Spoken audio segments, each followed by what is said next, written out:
अच्छा बच्चे, exercise 7D का पहला क्वेश्चन है फिल इन द ब्लैंक्स। तो फिल इन द ब्लैंक्स में पहला है कि if a circle has a diameter of 9.64 centimetre its radius will be dash centimetre.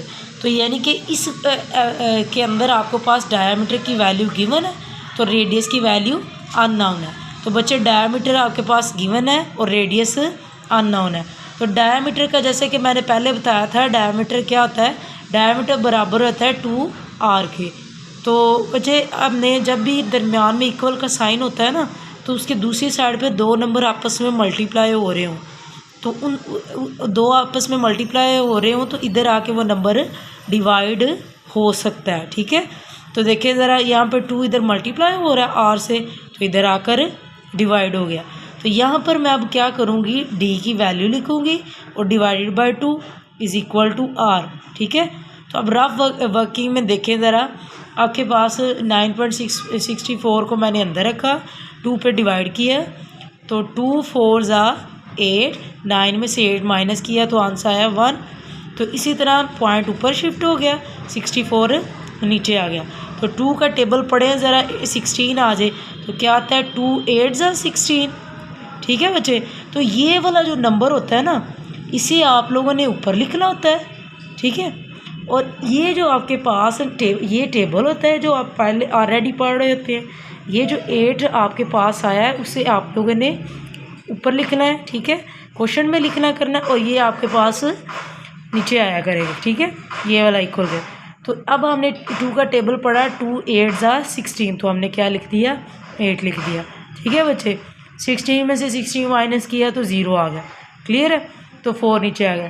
तो अब हमने 2 का टेबल पढ़ना है कि 4 आ जाए, तो 2 ज़ा 4, तो ये वाला 2 हम लोगों ने क्वेश्चन में लिख दिया।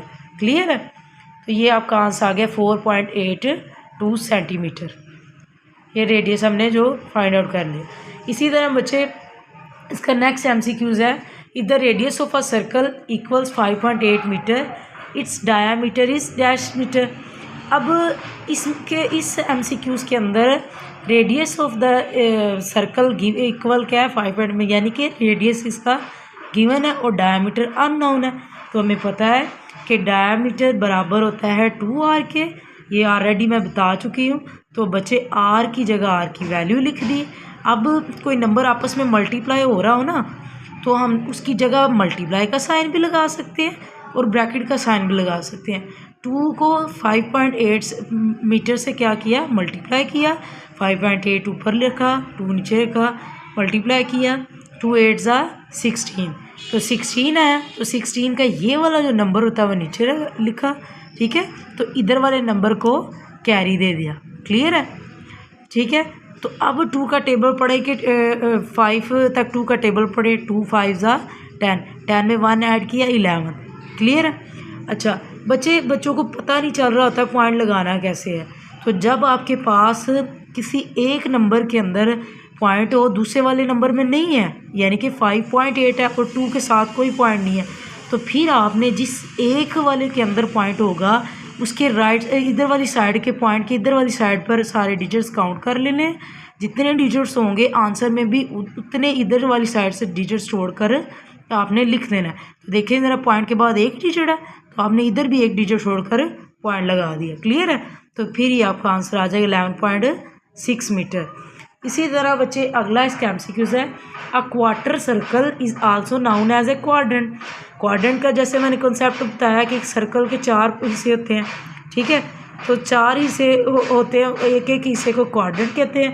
तो बच्चे क्वार्टर क्या होता है, क्वार्टर की भी बेसिकली वर्ड 4 हिस्से, मतलब क्वार्टर मीन 4। तो अब 4, इसको दूसरा नाम क्या है, क्वाड्रेंट। ठीक है, इसी तरह आपका अगला MCQs है, the diameter of a circle is a straight line passing through the dash joining 2 points on the circumference.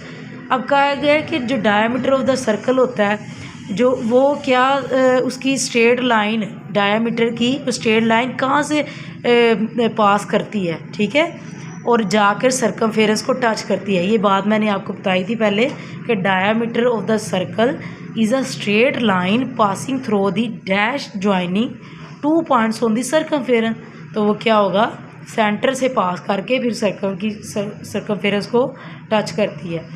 Each half of a circle, इसके बारे में भी हमने एक ऑलरेडी कंसेप्ट दिया हुआ है कि हाफ ऑफ द सर्कल को क्या कहते हैं, सेमी सर्कल। ये देखिए हाफ ऑफ द सर्कल क्या होता है, सेमी सर्कल।